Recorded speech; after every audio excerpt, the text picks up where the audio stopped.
Oh, look, they're at it again. All right, I'm going to show you guys a couple of images and want you to read the highlighted parts if you can. Should come out clear. Hopefully it does. And then I'm going to touch on some points based on those. So here we go. Go ahead and pause to read these guys. So to read from notes here, so the first portion they mentioned is they want to provide up to $4.5 trillion in tax cuts, which I'm sure are going to be for the wealthy, as we've seen before. And they want a $4 trillion increase in the debt limit. So we're going to borrow more money from what? China? Then they say the budget plan also directs a variety of House committees to cut spending by at least $1.5 trillion, while stating the goal is to reduce spending by $2 trillion over 10 years. Now, I am not a mathematician by any stretch of the imagination.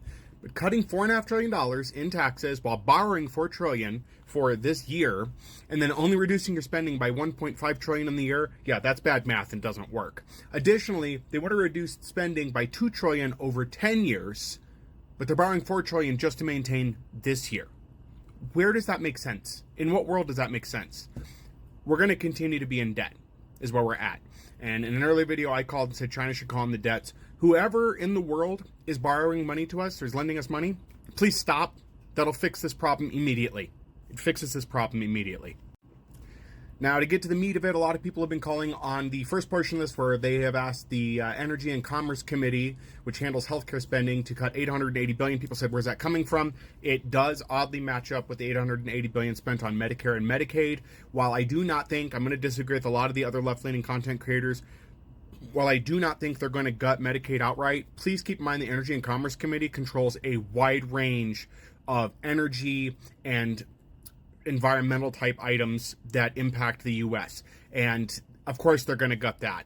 And then they also have asked, and I'm reading from the images I provided you guys, but they also asked that the Education Workforce Committee reduce spending by $330 billion. They're going after education again. That committee handles everything from labor rights to public school funding. You can look these up all by searching the committee and then putting in Google, what does this committee do? A search like that will help you. Agriculture Committee, House cut $23 billion. If you're a farmer and you voted for Trump, say goodbye to any funding you were getting because they're going to start cutting that right out. They don't care about you. Transportation Infrastructure Committee, you can guess what that does. A lot of these are pretty obvious. If you guys think a lot of the infrastructure we have is bad now, they have no interest in spending on it. So they're literally pulling all the money from us down here to help provide tax breaks to the wealthy as per usual. This is ridiculous and needs to stop. Every Democrat, did I say that wrong? Sorry, Democrat in office needs to be opposing this and shouting loudly and doing something about it. This budget will most likely pass, as I can see, as there's not much opposition.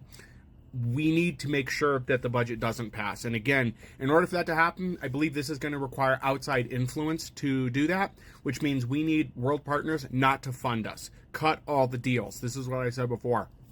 This is why it's important we cut all the deals. But they are. And if they can't get it here, this is one part. They would like to try to push all of their budgetary items. This article says this.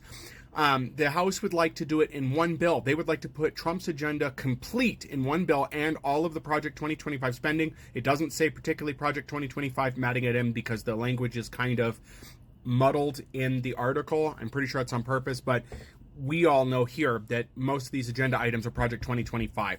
And Timu version of Stephen Colbert here would like to be able to get that agenda going forward. You can look back at things he said in the past and what he wants. As far as the Senate portion of things, they would like to do it in two bills, and that bothers me worse than them trying to pass it in one bill. One bill is very reckless. They may miss stuff. They're probably going to miss stuff. But two bills passed by Senate means that they will be able to keep stacking items on. So this is going to continue to get worse. Anyway, leave your comments below, guys. Let me know what you think. And I mean, I'm not sure how we make it out of this, but it's pretty awful. So anyways, just to let you guys know on that.